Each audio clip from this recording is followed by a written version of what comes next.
Kali Trading Journal Day 241, Kali 64 Tax Section 8. Let's talk for just a moment about self-fulfilling prophecy and making ourselves right. Stick around with me because there's a great message in what I have to share with you today and what I want to make sure that I remember in the future. Today, I did exactly that. Self-fulfilling prophecy. I've been working up to learning Section 8 for the last week, trying to make sure that I'm prepared, trying to make sure that I remember, what's coming next, and making sure that I at least have the movement in line with what each section is about. And I got to Section 8 today, and it was hard. It was almost as hard as I thought it was going to be. Did you catch that? Let me say it again.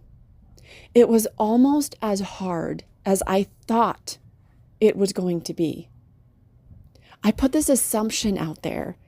I put this perspective and outlook out there, and then I told the universe, I think this is going to be hard. I think Section 8 is going to be the hardest part of learning 64 forms. And then it happened. I can look at this a couple of different ways.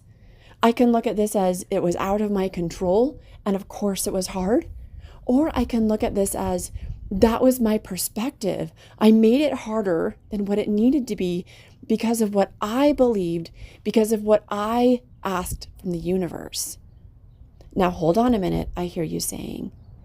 The reality of it is when something is hard, something is hard. That's not your fault. You can't make something happen that's inevitable to happen. I would like to argue that when we put something out into the universe has to respond. It has to respond with the same energy that we are emitting. So when I put out there, Section 8 is going to be the hardest part of learning 64 texts, and I've been telling myself for every single section that Section 8 was probably going to be the hardest. And then I got through all of the other sections okay. It was inevitable that Section 8 was going to feel harder than any of the other sections. I was building up for this. I was expecting it. I wanted it to be true. Now hold on a minute, I hear you saying again. How could you have wanted it to be hard? Because of what I was saying. Because of what I was telling myself, because of what I was believing about 64 attacks in Section 8. Our energy responds. What we say to ourselves and the energy that we emit is powerful. Words are spells. They create whatever it is that we're putting out there, whatever it is that we want to be true, is manifest in our lives. And if we could only understand how powerful our words are, how much they move us and create our reality. This is why each of us have such a different reality. We can all experience the same event, but have a different perspective and outlook on it. What happened, whether it was positive or negative or somewhere in between. Our outlook and perspective, our words, what we tell ourselves is literally what builds the life that we have. You could be the poorest person in the world and yet feel like you are on top of the world. You are king of your mountain. You could be the richest person in the world and feel like you have nothing. What are you creating in your life? Where are you getting stuck with your mindset or your beliefs? This is something that I've been noticing very powerfully over the last few days for myself. And I've had to ask myself, I've had to pause and say, what is my belief system? What am I manifesting in my life? Why am I making things harder than what they need to be? And where is this coming from? The harder you push yourself, the more obstacles you overcome, the more you have to dig deeper inside of you. You can't go to the next level without digging a little bit deeper. And the deeper you dig, the more roadblocks and obstacles you have to overcome within yourself. Because we are the only ones that stop us and hold ourselves back.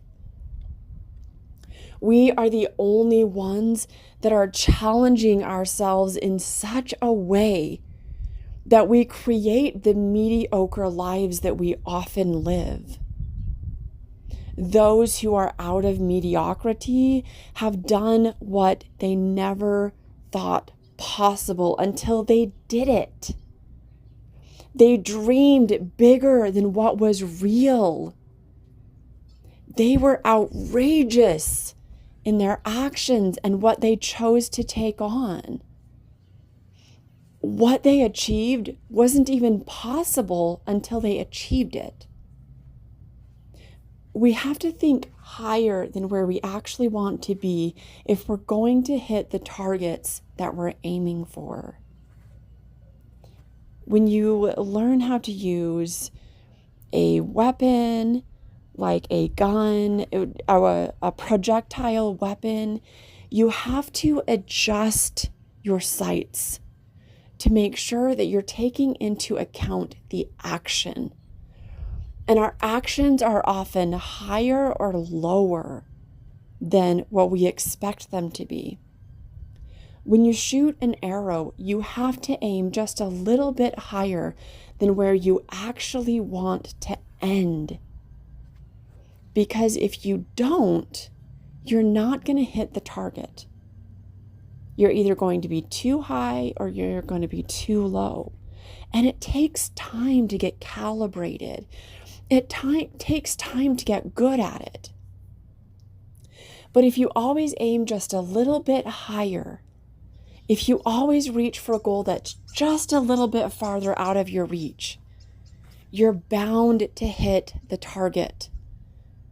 You're going to compensate for your inadequacies by reaching just a little bit higher, jumping just a little bit farther. This is part of the growth process. And every time you set a goal, it should be just a little bit higher than what you think you can actually reach, so that you actually hit where you want to.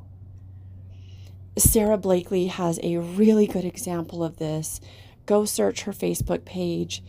It's really amazing, talking about how your target has to be just a little bit higher than you expect it to be.